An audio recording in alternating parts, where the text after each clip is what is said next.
Headline news for Thursday, August 4th from the Westchester County Business Journal, Fairfield County Business Journal, and westfaironline.com. Peter Katz reporting.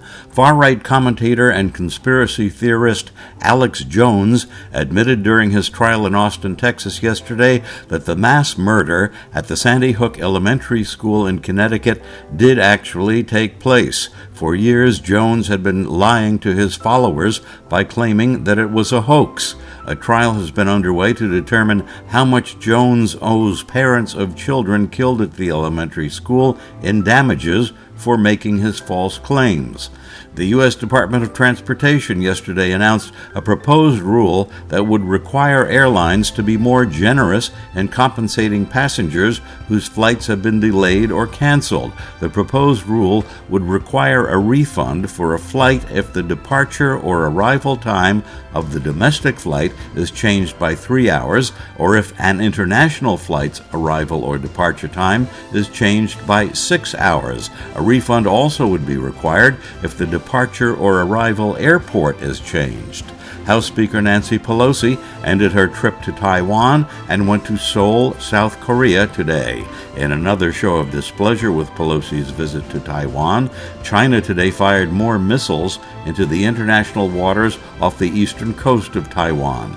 Pelosi met in person with some South Korean leaders and talked with South Korea's president over the phone. South Korea said he was on vacation and couldn't meet with her in person. Our next scheduled stop is Japan.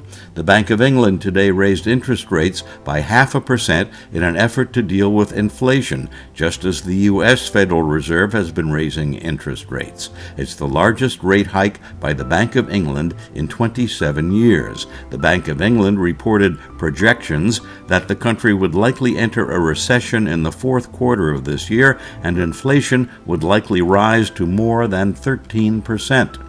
In a bipartisan vote, the U.S. Senate has approved Finland and Sweden for membership in NATO. All 30 NATO member countries must approve adding new members to the alliance.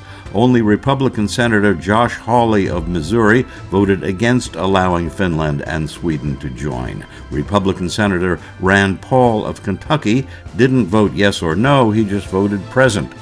Republican Congresswoman Jackie Walarski of Indiana and 2 of her staff members were killed in a head-on car crash in Elkhart County, Indiana. The local sheriff's office said a car crossed the center line of a road and struck the SUV in which Walarski and the others were riding. The driver of the other car that hit the SUV also was killed. Stay in touch with the Westchester County Business Journal, Fairfield County Business Journal, and westfaironline.com.